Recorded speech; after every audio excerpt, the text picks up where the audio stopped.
यौन संबंध बनाने होंगे, नहीं बना सकते। और अगर आप थके हुए हैं या संबंध बनाने का मूड नहीं है, तब भी आपको संतुष्ट करना होगा। अन्यथा नमस्कार दोस्तों, आज हम कर्ण पिशाचिनी के रहस्य और उसके प्रभावों के बारे में जानेंगे। अगर आपको हमारे चैनल मोटिवेशन साइकोलॉजी फैक्ट्स के वीडियो पसंद आती है तो कृपया इसे सब्सक्राइब करें और बेल आइकन दबाएं ताकि आप नई वीडियो की जानकारी सबसे पहले पा सकें। कर्ण पिशाचिनी शापित देवी देवता होता है।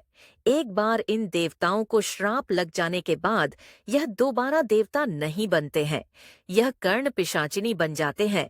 कर्ण पिशाचिनी के नाम से एक साधना की जाती है। कर्ण पिशाचिनी एक स्त्री के रूप में यक्षिणी होती है। इस यक्षिणी को ही कर्ण पिशाचिनी के नाम से जाना जाता है। कर्ण पिशाचिनी वर्तमान और भविष्य के बारे में तो जानती ही है, साथ साथ बीते समय की घटनाओं के बारे में भी हमें बता सकती हैं। कर्ण पिशाचिनी विद्या को प्राप्त करने के बाद कोई भी व्यक्ति अपनी सभी प्रकार की इच्छा पूर्ण कर सकता है।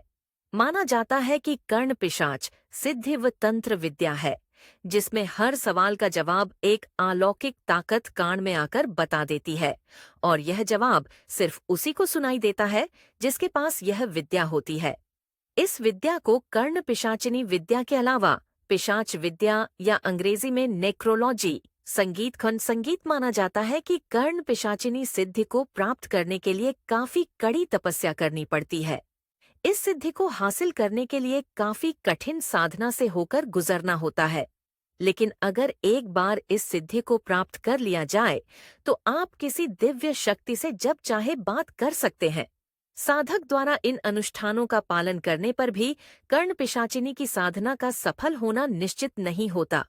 इसमें सफलता प्राप्त करना बेहद दुर्लभ माना जाता है, और की सफलता के बावजूद साधक को भविष्य में अनेक अज्ञात और गंभीर परिणामों का सामना करना पड़ सकता है। कर्ण पिशाचिनी अपार शक्तियों से भरी एक अद्भुत स्त्री रूप होती है। व्यक्तिगत पारिवारिक समस्याओं से मुक्ति पाने के लिए और वशीकरण एवं सम्मोहन करने के लिए इस पिशाच की साधना की जाती है। कर्ण पिशाचिनी या एक नहीं कई होती हैं। जब एक साधक इसे सिद्ध कर लेता है, तब कोई पिशाचिनी साधक के काम में आकर गुप्त बातें बता देती है।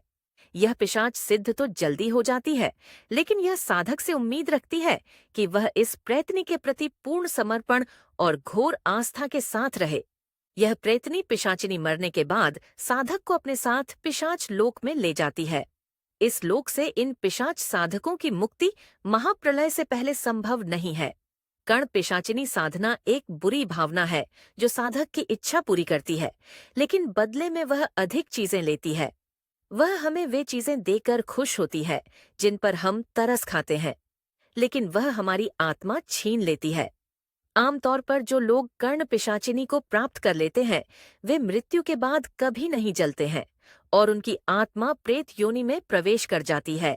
यह मतलब सरल है कि मानव रूप में पैसा, परिवार, सेक्स, वासना, लोकप्रियता जैसी विलासिता वाली चीजें ले सकते हैं, लेकिन मृत्यु के बाद यह शक्ति साधक को मोक्ष की ओर जाने से रोकती है और उनकी आत्मा सदैव इस प्रेत योनि में विचरण करती रहती है।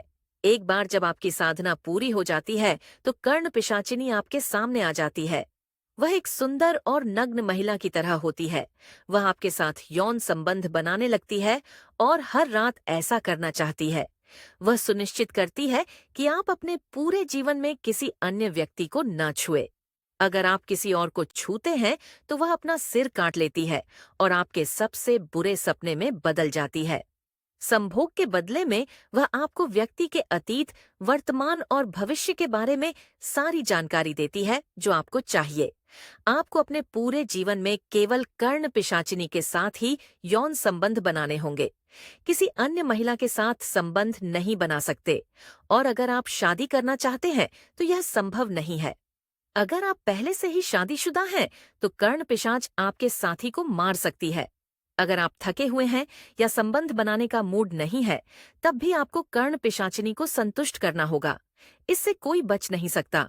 याद रखें, चाहे यह कितना भी आसान और सुखद लगे, अंत में यह निराशाजनक हो जाता है। कर्ण पिशाचिनी की साधना के विषय में यह धारणा कि यह बिना गुरु के भी सिद्ध हो सकती है, वास्तव में इसके खतरों और जोखिमों को और भी अधिक बढ़ा देती है। एक अनुभवी की अनुपस्थिति में साधक अनजाने में कई गंभीर त्रुटियां कर सकता है, जिससे उसकी साधना में नकारात्मक परिणाम उत्पन्न हो सकते हैं। अतः इस साधना को बिना गुरु के करना और भी अधिक खतरनाक हो जाता है।